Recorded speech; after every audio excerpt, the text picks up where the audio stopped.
स्वागत है हमारे आज के एक और स्पेशल वीडियो के अंदर। आज हम बरगद वृक्ष के कुछ अनसुने तथ्यों के बारे में जानकारी लेने वाले हैं। देखिए, बरगद का जो वृक्ष होता है, जिसे हमारे देश का राष्ट्रीय वृक्ष कहा जाता है, इसका जो तना जो होता है वो बहुत ही मोटा और चौड़ा होता है और भारी तना पाया जाता है। अगर हम बरगद के वृक्ष का वैज्ञानिक नाम देखें तो इसका जो वैज्ञानिक नाम जो होता है, वानस्पतिक नाम जो होता है, वो होता है आपके फिकस बेगालेंसिस।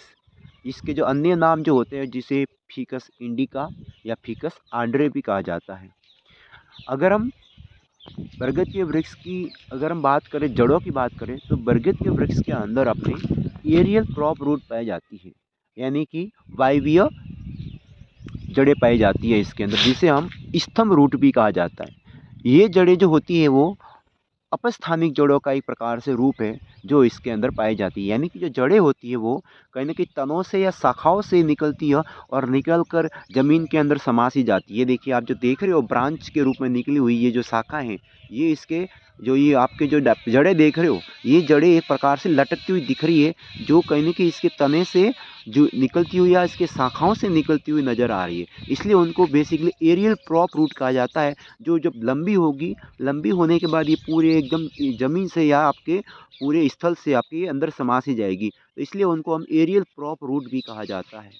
इसके बाद हमने बताया कि इसका जो बेसिकली जो मैंने बताया कि वैज्ञानिक नाम जो वानस्पतिक नाम में जो होता है फिकस बेगालेंसिस जो होता है, इसका जो तना आप देख सकते हो काफ़ी भारी और मोटा तना जो होता है।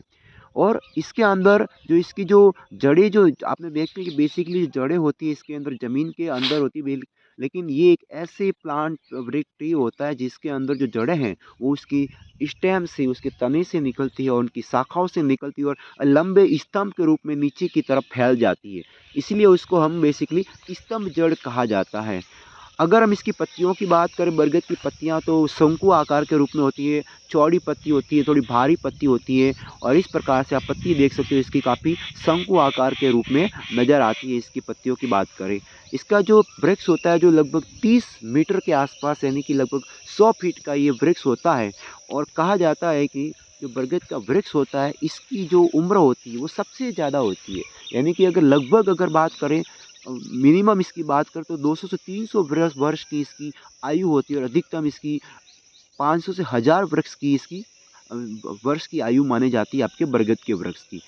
इसको हम हमारे भारतीय संस्कृति के अंदर इसको वट वृक्ष कहा जाता है, वट वृक्ष के नाम से जाना जाता है। तो वट वृक्ष और बरगद दोनों एक ही है, इसमें अंतर नहीं होता है। इसके बाद अगर बात करें अपने इस बरगद के वृक्ष की, तो इसका औषधीय महत्व भी बहुत ज़्यादा। देखिए, आप देख सकते हो इसकी जड़ें देखिए, तने से निकली हुई है, एकदम एरियल क्रॉप रूट, इसलिए इसको कहा जाता है वायवीय जड़ें कहा जाता है, जो यहाँ से निकलती है आपके तने या इसके शाखा वाले भाग से निकलती है। और इसका उपयोग औषधीय महत्व भी बहुत ज़्यादा है। इसका उपयोग डायरिया के रूप में, या डायरिया जो रोग होता है उसको निवारण के लिए भी इसका इस्तेमाल किया जाता है। इसकी जड़ों का भी औषधीय महत्व ज़्यादा है।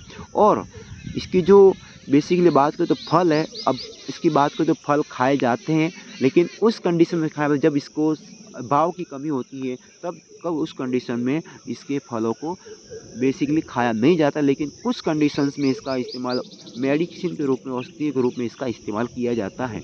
तो अपने आज हमने जो बरगद के वृक्ष की जो कुछ विशेषताएं बताई, जिसमें उसकी जड़ों की बात की हमने, इसके